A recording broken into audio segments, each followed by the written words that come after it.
Hello guys, welcome back to my channel. This is Qinspride. So this morning here they are frying akara. Okay, akara is a Nigerian delicacy. It's actually what we eat in the morning most of the time. For some people, some can choose other things. Okay, so it is akara. Some do combine it with ogi. So you will see this young child eating akara and ogi. So the young child is eating akara and ogi. So this is it. You see that it is already browning, okay, and it is very hot. By the time you start eating it, you enjoy it. It is crispy, has this crunchy nature in it. Mama, don't be offended, please.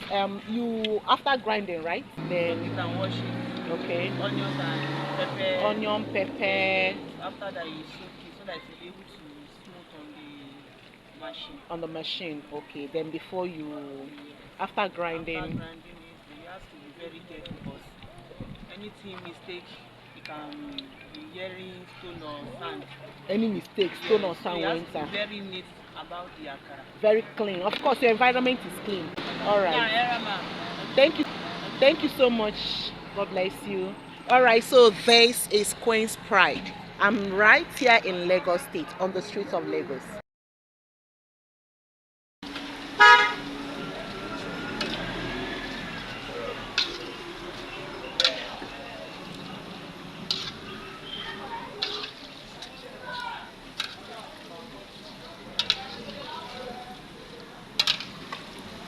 So how do you sell now? 100 naira. Yeah.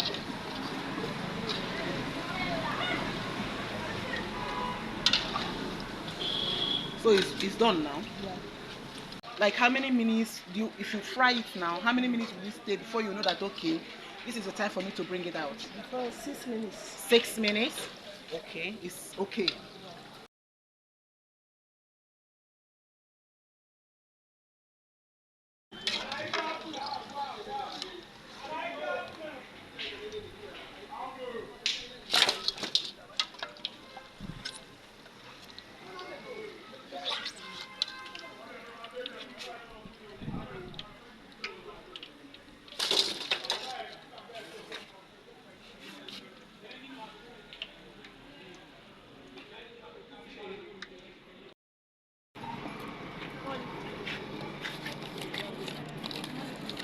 See cars.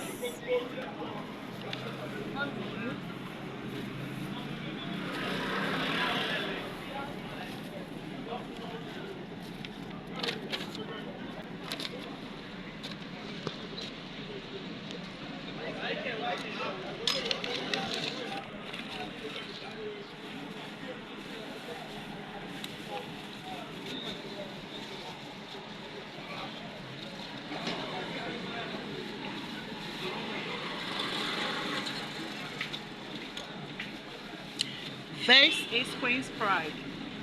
I hear the beat, it's in my chest, got me feeling some kind of way. I confess the rhythm takes over, no room to rest. Hello guys, how are you all doing? Okay, so we all know about slavery and its abolitions, right? So in Trinidad on the 1st of August 1985, Trinidad and Tobago became the first British territory to declare a national holiday, okay, to commemorate the abolition of slavery. This was on the 1st of August 1985. Okay, so it became a yearly event. So you can say it is an annual event, and they call it the African Emancipation Day in Trinidad and Tobago. Okay, so let me take you through the events. It is an event that marks the Africanness of our people over there, the rich cultural heritage of Africans, including the outfits, the dancing, the masquerade dance, the cultural diversity of different Africans. And we know that slaves were taken from Africa, okay, so from different parts of Africa. So it is not about a particular country in Africa, no, it is a general African heritage celebration. So they celebrate that via outfits, cultural attires, drummings, as well as the food display. Okay, so let's talk about the food. August 1st, many people in their hundreds gathered at the food courts during the African Emancipation event to taste African dishes, jollof, and other items. And there was a remarkable dish that made wave, our Akara. Okay, Akara made wave in Trinidad and Tobago. So when I say Akara, some people will think it is the saltfish Akara. Yes, the Akara, the saltfish Akara you see there, it's being derived from the normal Akara in West African countries, okay? But it is not the main Akara that we do it in Nigeria and other West African countries.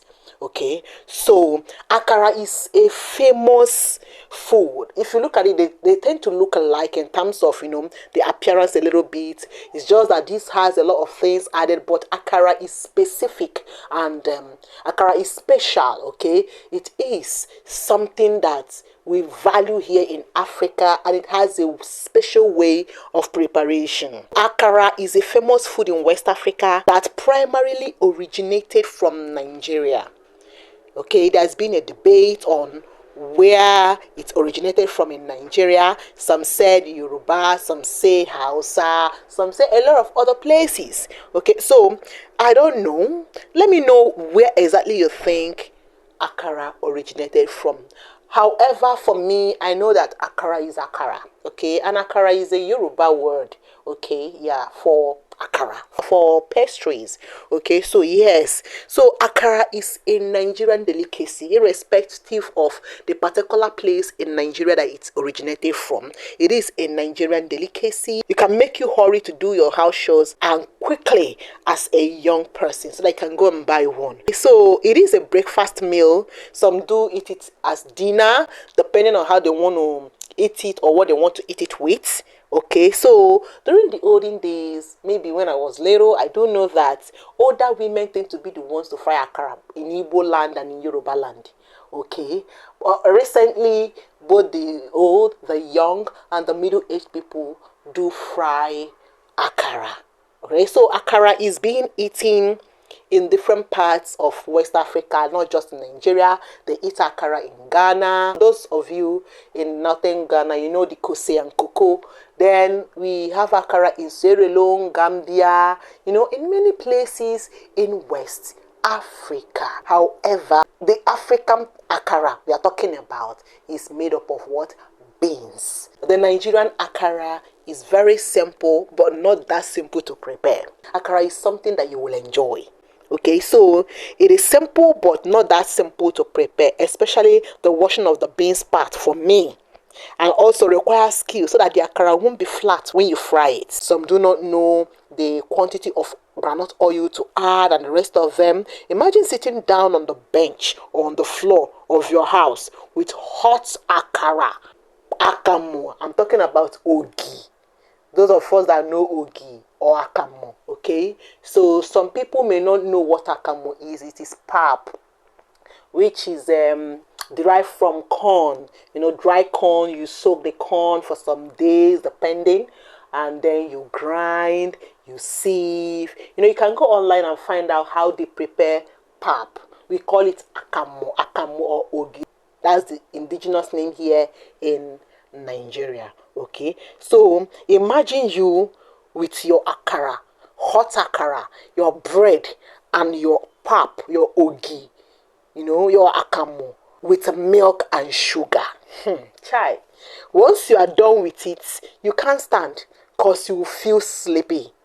Okay, some say dogi, that's akamu, causes drowsiness, while some said it's cause you ate a healthy meal. Well, I will say both.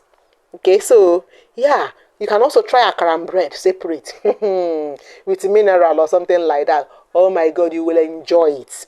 Akara It's prepared in Yoruba culture in certain important occasions, especially when an aged person dies. It is also prepared in large quantity and distributed to many people. Also, during the olden days, during war, after fighting war and our warriors come back home, you will see out of joy, the families will prepare akara and share to people. Like I said, it's a pastry, okay? Just like sharing to people like snacks. Okay, so yes, akara has been ancient in Nigeria and it is a Nigerian food. Okay, so back to Trinidad. The authentic akara was fried during the African Emancipation Day and many fell in love with it. Okay, like I said, it's not the normal fritter, it is pure beans. Some say it is the black eyed beans, but I would say that it is not just the black eyed beans, because we have different varieties of beans. We have brown beans, we have iron beans, so loin, honey beans. Most of these honey beans, brown beans, they don't have black eye. I don't know if you really check. Black eye is mostly from white beans.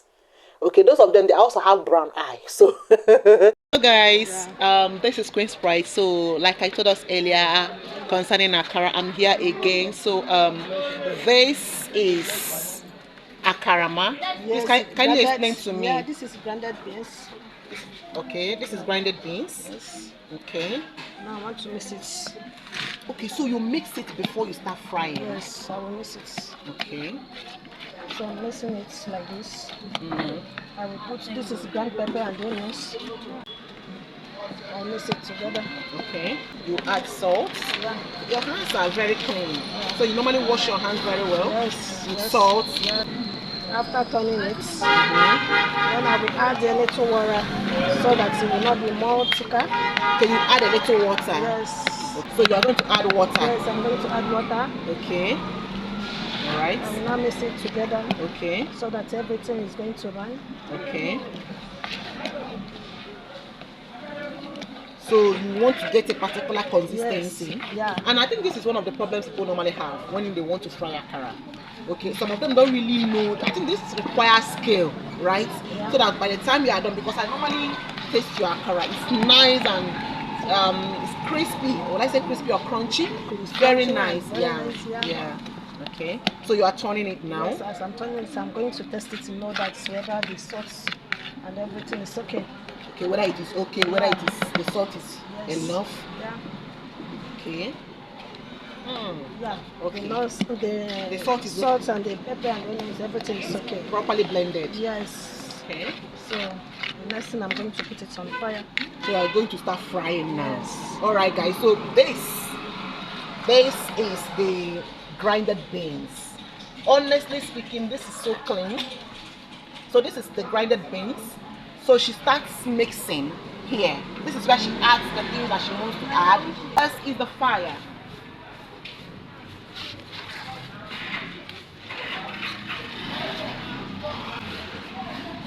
Okay, so you've already fried before. Yeah. Okay, man. I want to see you fry so that I will show my viewers.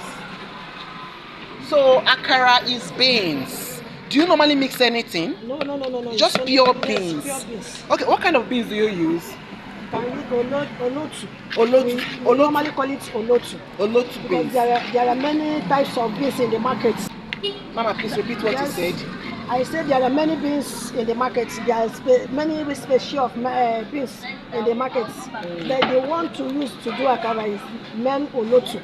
Olotu. Yes, we used brown to call beans. it brown beans. We used to call it olotu. Yeah. Which means it is not the black-eyed one, because No. black-eyed beans is the white beans. No, yes, it's a white So beans. the brown beans is the major beans That we one use. is called white beans, iron beans. Is for meant for eating. Viewers, you've had it. White beans, iron beans. You know, iron beans, that's the bigger one. Yes, they are mainly for eating. Yeah. Mostly in Nigeria, because I know, even my mom did tell me that, you know, that we have a particular beans we use for akara. Yeah. So it is olotu and others. Mostly the brown beans, the brown means white beans, small beans. I get me. Yes. Right? Yes, okay. That's why we are using this olotu, because this normally when we put it a little water, the thing will rise. It will rise up. Okay, it will rise, and it needed to rise so it will be smoother. Yes. Okay, and I think this is one thing that people need to know, because sometimes when I read online and they say black eyed, I will tell them that black eyed is for white beans, and most times we don't use white beans here. Not that it is not okay, you can use what is easily something that is easily available to you. But mostly here in Nigeria, that I stay, we use another variety, the brown beans, the smaller one again, white, brown, like beans. They used to call that one Olotu1. Olotu1. Okay. Yeah, because there is many species of beans inside markets. Yes. Yeah. Okay. There's so many varieties of beans. Okay. Okay, no problem. So this one now is brown beans. Yes. Brown in color. Yeah. The beans brown in color. Olotu. Okay. Olotu. Yeah. All right. So what about the one they call Oloyi? Oloyi, that one is for honey beans. Is for to eat. For eating. But people can still use it for akara. Yes, you can use it for akara. Yes. In fact, the truth of the matter is that beans can be used for akara. But the taste or the texture, will not be the same. Yes, it cannot be the same. I like this. Yeah. So I want to put it for fire now. Okay. So I would just say African beans. We're not talking about soya bean, no. I would just say African beans, okay? So it's not just a black eye bean. However, our beans is different from those large elongated beans. So yes, so you can use any form of brown beans, brown and black beans, white beans, for as long as, just ask anybody. For those who are not in Africa, you can tell somebody to send you an African beans. Of course, they know how to process it and to send to you. Okay, so that is basically what you use. You soak, you wash, you grind and fry fresh. To me, the ones that they soaked in water and washed off and grinded before frying tend to be, to me, tastier than the one from an already washed and dried beans that they grinded and packed in nylons that stays there for months. To me, I've tried both, but I prefer the fresh one. I don't know, those watching me, if you understand what I'm talking about. I don't know if you feel the same. If you also feel the same thing, you can comment via the comment section. But I feel they are all okay. Okay, if you are traveling abroad, you don't have any choice. Okay, however, I will still say, before you do anything, left for me, there are people that prefer to go with the dry beans. Okay, yes, they will soak, okay, they will wash off and they will dry. So they will pack the dry beans and they will travel to the western world with it. That one is exactly the same like you're going to do here, because the dry beans, once it is time for you to make use of it, you can just soak it in water. It becomes so soft and you grind. Okay, it has this gritty or crunchy texture that comes with it. Okay, than the powder one, because the powdery one, all you just to add water. But my dear, when you soak it and and it is not the same, my dear. It is not the same. I don't know, yeah. But if you cannot afford or get your hands on beans itself and soaking it, you can just take the powdered beans. It still serves the same purpose and very nice. However, what I'm just saying is that if you are used to tasting the other one, you will also know the difference. So according to Trinidad Express, Tembi Solomon sold the treats at the Emancipation Center, and she stated that its origin is from the Yoruba tribe of Nigeria. She said, and I'm quoting what she said here, I have Nigerian relatives who come to Trinidad very often.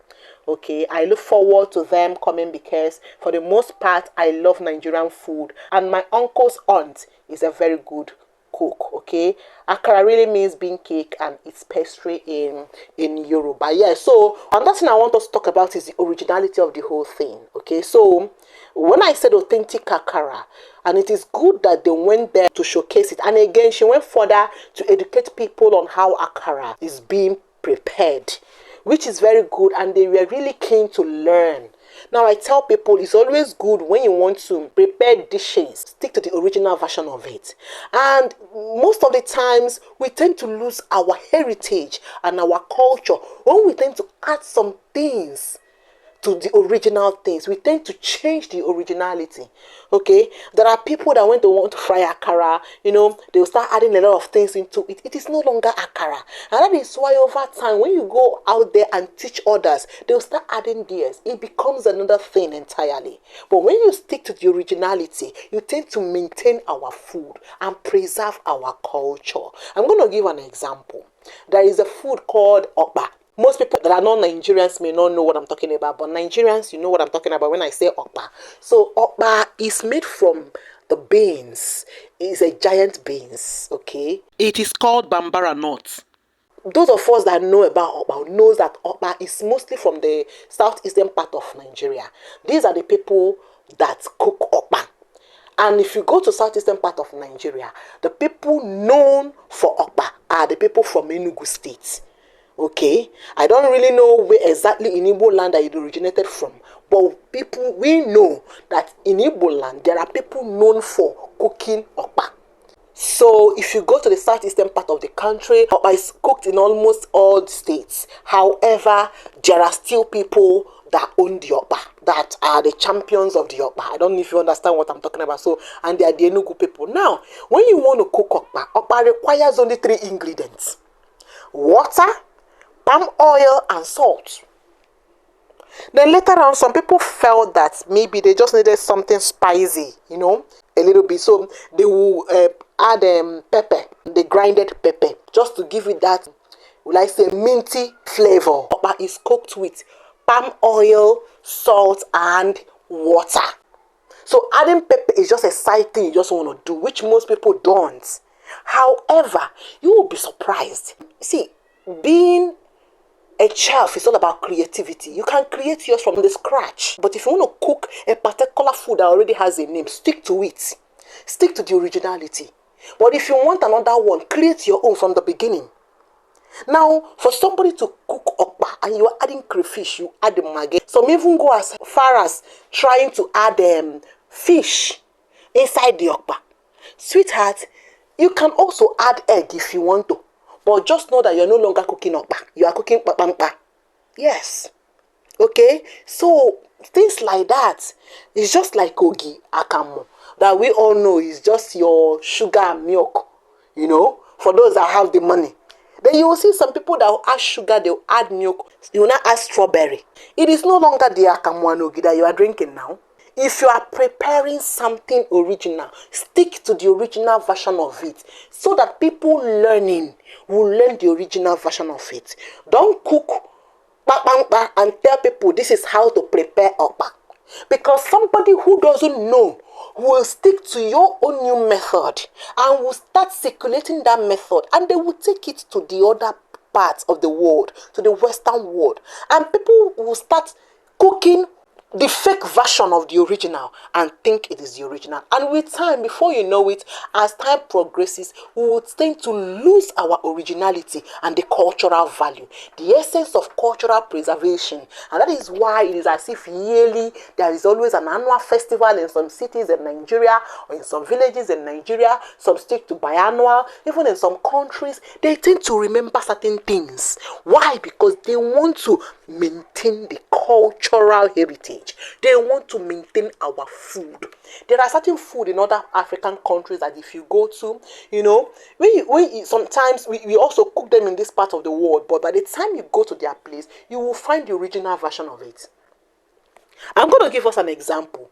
Just like we prepare shawarma and the rest of them, it is not our food. It belongs to a particular people in this world, in the Western world. The day you will go to their own area or to their country and you taste the shawarma, you will know the difference. The same thing is applicable with some Italian dishes that we prepare here. We might have added our own. But most of the times, when the foreigners come and they will say, no, this is not the dish. So I will always also advise us, as Africans, let us stick to the originality. You can create another original dish that in the next 100 years, our generation will also do what? Remember us with it. It is our heritage. Let us preserve it. Just as our Akara had gone to school in Trinidad to teach them how it is being prepared as the authentic original Akara from Africa, let us also learn to preserve some other cultures that are original to us. Do not dilute the originality of your cultures, because your culture is whom you are. If we lose our cultural heritage, then we have nothing for our descendants. Love is the rhythm of love.